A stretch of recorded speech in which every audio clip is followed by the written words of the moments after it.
I'm going to try to explain what is going on with this uh, software, the Focusrite Control 2 software.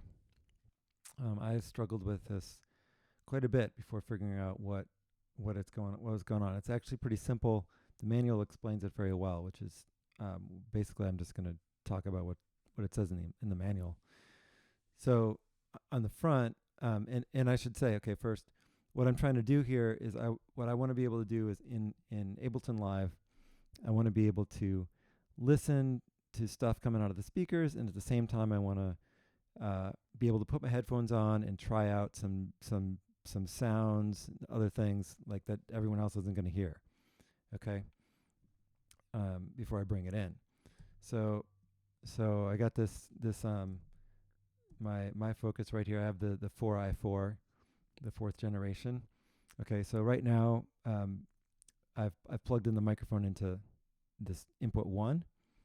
So right, that's right here. Okay, you can see the level. The inputs on the front have a preamp, so they can they're just more flexible. But there's also 2 inputs in the back, number 3 and number 4. Okay, you might want to plug in a keyboard or something there. All right, so these are the 4 things coming in externally, and then this is where I got confused. Okay, so these are those 4 things. All right, so you see me on the mic there in 1, and then these are inputs coming from your computer through the USB. Okay, so like in Ableton, I've got a main out going to 1 and 2. So that's what this is here. So if I were to play a sound on here and bring up that level, oops. Well, I got my audio set up differently, so it's actually coming out of the MacBook Air speakers. Let's change it to the Scarlett. Okay, now, there we go. Okay, so now you can see it's coming out of 1 and 2. All right, so this is, but the key thing here is this is all stuff coming in.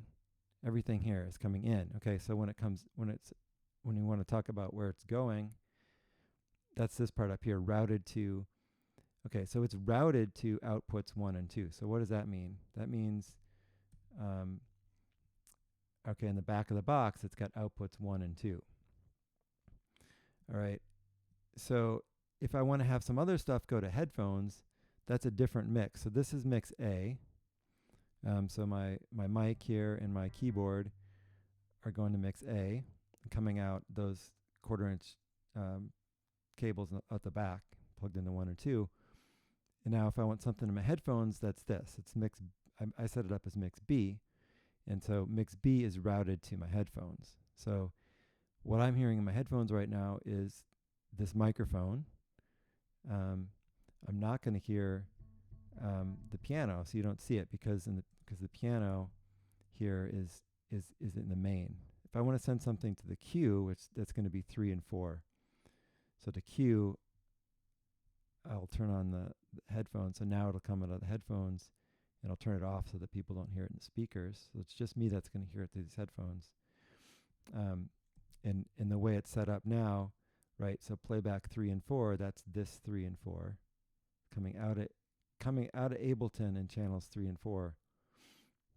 And then all this stuff, maybe I've got something else, whatever how I have these balanced, these inputs, all that's going to the headphones. And yeah, you got some other options. You got another mix to work with. You can send things to more than one place, but I find this is the basic setup for what I've got. And the key thing again for me was realizing, okay, this says inputs, right? These are the 4 external inputs, but these are all inputs. Okay, that's a little confusing to me because it says mixer. But these are the 4. These are the 4 we just were looking at, the analog ones, and then we have these playback ones as well. But then when you want to send them different places, it's just this little line here for your mixes A and B. All right, I hope that's interesting and helpful. And you can ask any questions in the comments, and maybe I'll make another video.